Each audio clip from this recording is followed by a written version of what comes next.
Hi everyone, this is Shayna Hiller from Build Your Personal Yoga Business.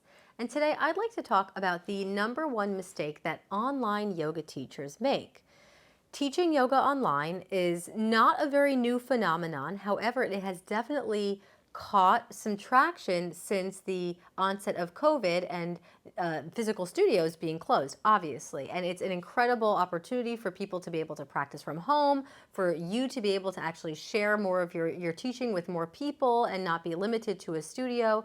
There are so many benefits to teaching online. Of course, there are also downsides. Like with anything, there's pros and cons.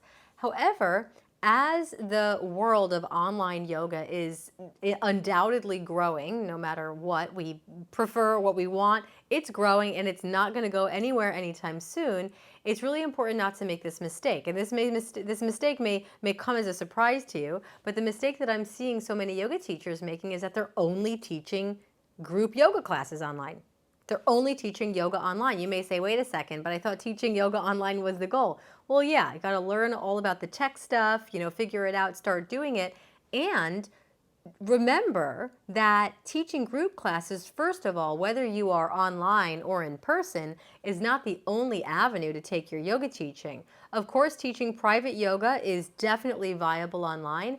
And beyond that, in order to keep your students coming back, in order to actually start building tribe, in order to make more money, you have the capacity to host virtual workshops and virtual retreats. So this market, this section of teaching online is relatively untouched. As mentioned earlier, teaching yoga online and offering online services in the wellness and yoga space is not very new, but I think right now, because we have no choice, we are forced to learn how to create these systems and these offerings during the compromised circumstances in our world. So I'm a big fan of thinking outside of the box, getting creative with, okay, besides just teaching group classes, how else can you expand your virtual offerings in the wellness space? And so I've been teaching yoga teacher trainings, workshops. I'm designing an online retreat right now. I've seen many other yoga teachers being able to customize their teaching in such a way. One of the benefits, several of the benefits, one of the main benefits of teaching an online retreat or a workshop is, first of all, it's more lucrative. You can charge more money because it takes more time and it involves a little bit more of your creativity. But the really, the positive aspect of this, the really inspiring piece of teaching online workshops and retreats is that you get to share more of who you are. Right, you get to share more of the healing modalities. I know many yoga teachers are not just yoga teachers. You've also got some Reiki up your sleeve, or you've got some essential oils, or you've got some mindful eating, or some other wellness tips that you really want to share with people. But in an hour-long class setting, it's like we're right to down dog and we're out of there, right? So a workshop is an opportunity to connect with people in a much more specific and intimate way, to charge more for your services. And of course, an online retreat is another way to not only teach on your own more, but to perhaps even collaborate with other teachers or sound healers, meditation teachers, breath work, chefs, whatever it may be. And again, even virtually, have several sessions per day that people pay for and tune into. So that's something I really want to talk about too is, whoa, when it comes to paying for services online, if you're still teaching donation-based yoga online and you don't want to be, right, then I'd say, okay, that's the number two mistake that online yoga teachers are making. If you have no problem and the donations are working for you, that's awesome. There's nothing wrong with that. However, if you're looking to streamline your yoga business and provide multiple service offerings, this is something, and I've been sharing this in many of my recent videos because I want to make it as easy as possible for you to thrive. So I've been using acuity scheduling. Believe it or not, acuity scheduling allows you to create multiple appointment types with different price points, so varying price points, which will link directly with PayPal or Stripe if you have Stripe, and they connect automatically with Zoom, which is the hosting platform that I suggest for virtual classes, virtual retreats, and virtual workshops. If you're still teaching on Instagram Live and Facebook Live,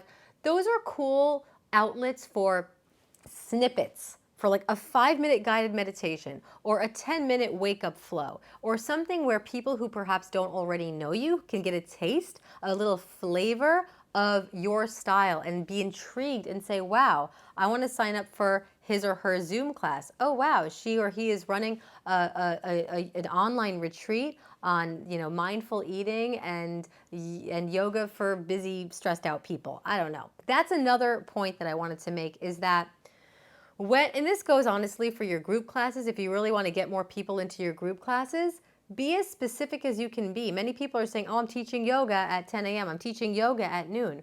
What type of yoga? Who is this yoga for? What problem will it solve? And this becomes much more refined and effective when you shift into the space of hosting virtual workshops and retreats. What's the title of the workshop? Who is it for? What problem will it solve? What type of people would want to take this workshop? What will they come away with? A virtual workshop and a virtual retreat are opportunities to charge more for your services online, to create a sense of tribe and community, to be able to actually share more of your expertise as a yoga teacher, because I know you've got a lot of magic and modalities up your sleeve. So this is something to start thinking about. Don't limit yourself to just teaching group classes. If you're nervous about the money piece of things, please go to acuityscheduling.com and you'll see just how simple it can be, again, to create multiple, they're called appointment types. An appointment type in Acuity Scheduling is technically a different type of service offering. So maybe you've got one appointment type that's just your group classes, right? An hour long, and there's a certain price for those classes. Then you've got another appointment type that's private yoga, and there's a certain price for that. You've got another appointment type that is a workshop. A virtual workshop can be anything from 2 hours to 5 hours to a half a day. I like keeping them short and sweet, 2 hours, 3 hours, again, because it's virtual. You could also potentially have a recurring workshop where you host 2 hours every single Sunday for 4 weeks. It can be a series. Maybe it's an inversion series or a beginner series. There's so many opportunities. We just have to know and get creative. It's so important to keep being innovative in your yoga, right? Keep staying innovative in not just how you develop your sequences, but how you actually develop and grow your yoga business. You can also have an appointment type in Acuity Scheduling for a virtual retreat, which again is up to you. My suggestion is to do some research, big old internet, and see what other people are doing, because you may be surprised. There's a lot of people hosting virtual retreats. And again, this is not new. But since we have no other choice, it is time to put on our creativity helmets. It's time to take the steps and make it easy, convenient, and sustainable, lucrative, financially abundant for you, because you deserve to thrive during this time, and you also deserve to be able to share your gifts with more people. So check out Acuity Scheduling, because again, they make it so easy, convenient, and simple to be able to have multiple offerings on your website or through a direct link. If you don't have a website yet, that's absolutely fine too. So people can pay in advance for your offerings. So one of my suggestions for you right now would be to get out a piece of paper and a pen or a journal and start jotting down a few ideas that you have for a virtual workshop. How would you structure it? How much time would it be? What would the title be? A virtual retreat can be something, maybe it's 2 or 3 sessions per day for 5 days or a week, right? Again, what's the title of it? Who is it for? Do you want to collaborate with other people? Do some research online, but get those creative juices flowing, because I can guarantee you're going to feel really pumped about it. If you're not sure, but you are feeling intrigued and inspired, my suggestion would be to survey your people, send an email to your contacts, ask your friends, ask your current students who are coming to your online classes, hey guys, I'm thinking of creating an online virtual workshop. What would you be interested in learning more about?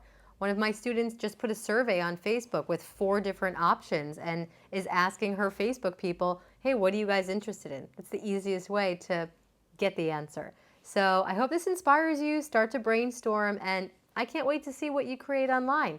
Leave a comment below and tell me what you're working on. If you haven't already, obviously subscribe for more magic, and I look forward to seeing you in another video.